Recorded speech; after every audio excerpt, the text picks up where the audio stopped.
Alam siguro natin na yung daddy ni Len Chong Yes. tatakbo ng governor. Yes. Last election,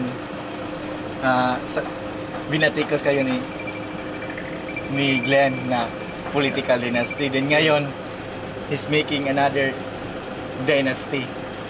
Anong masasabi mo nun?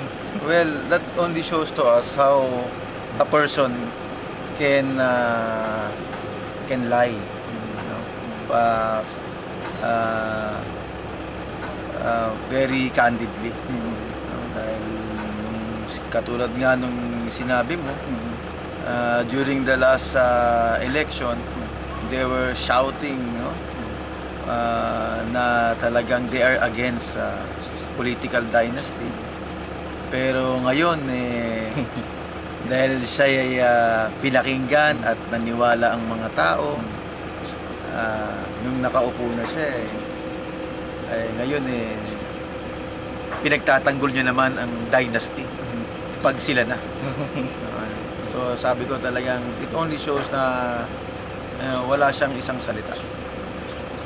At talagang pinakita niya na niloko niya ang taong bayan. Niloko niya ang mga Pilipino. Go ba,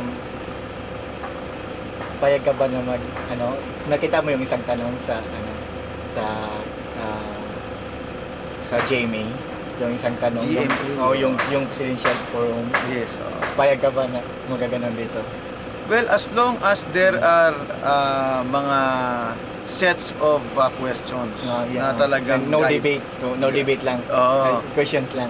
Dahil alam kong ugali kasi nitong si Congressman Chong, talagang may pagka kulang sa disiplina, pagka bastos paminsan-minsan, kaya ayaw kong pumatol sa mga ganun tao. It only wastes my time. Waste lang yung panahon ko na makipag-usap at makipag-argumento sa mga tao na magaling magkutya, magaling magsinungaling. Katulad ng nangyari sa debate dito sa Prolen, di ba? So it was witnessed by thousands of audience. At that time, talagang nakita naman natin na binastos niya yung bisita natin na galing sa Department of Finance, at yung kanyang mga salita ay talagang magaling mag-twist kasi ng istorya yan, dahil abogado. Hindi naman tayo kapareho niya na mahilig magsinungaling o mahilig mag-twist ng istorya para lamang lumabas na masama yung taong kausap at siya ang magaling, no? Hindi tayo mahilig sa ganun. Kaya depende yan. Yung mas nauna pa yung level case mo kang Glenn kaysa yung mga complaint niya before. Sabi niya before, ipasuspend ka daw. Then ngayon, malapit na siya matapos, wala pa rin suspend. Kaya, ano masabi mo niyan? Oo nga di ba, nung sinagmamalaki nila na katatapos na ng eleksyon na, yan, si Governor Espina, hindi makakaupo yan, no? Maraming kaso yan sa ombudsman, makukulong yan kung ano-ano.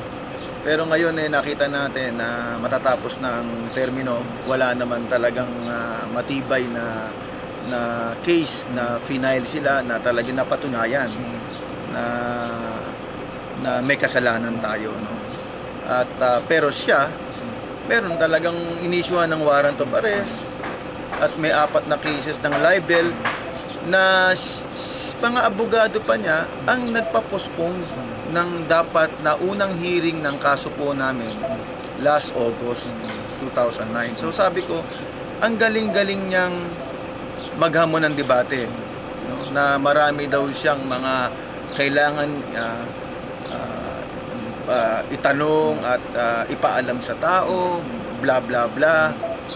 Pero pagdating naman sa kaso na talaga, na talagang nakita na talaga na may prima facie evidence at talagang Department of Justice po ang talagang nagdesisyon na kasuhan siya ng libel, 4 na counts, at binigyan siya ng warrant of arrest. Kung talagang sinasabi niyang siya ay matino, siya ay malinis, siya ay walang kasalanan, bakit pinapopostpone nila yung hearing ng kaso dito po sa Municipal Trial Court natin sa Naval? So it only shows na talagang umiiwas siya yung mga abogado niya na talagang makita o mabigyan ng hustisya o malaman ng tao na talagang may pagkakasala sila sa mga paninira nila sa akin, sa aking pamilya, na talagang hindi po natin to pababayaan na talagang makarating tayo sa hustisya na hinahanap ng lahat. Yung message mo po, Glenn. Well, para sa kay Congressman Glenn Chong, no? Sa akin lang ay let us be professional, no? Election lang itong umaabot na Mayo. Let us act as professional candidates.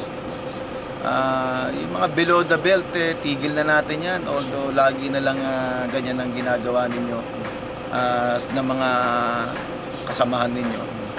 Ang mga tao sawan-sawa na sa mga below the belt, sa mga kasinungalingan. Yung talagang mga programa at issue na pang-tao ang kailangan ng malaman ng tao.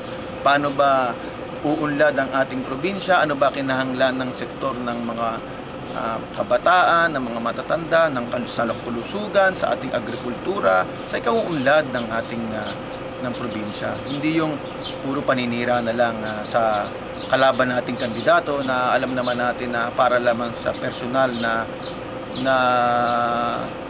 advantage, no, nung tumatakbo, no? So let us be fair, and ang sa akin sana maging peaceful itong eleksyon na ito, dahil nakita nyo naman na kung umikot silang mag-ama ay talagang todo armado ang mga kasamahan.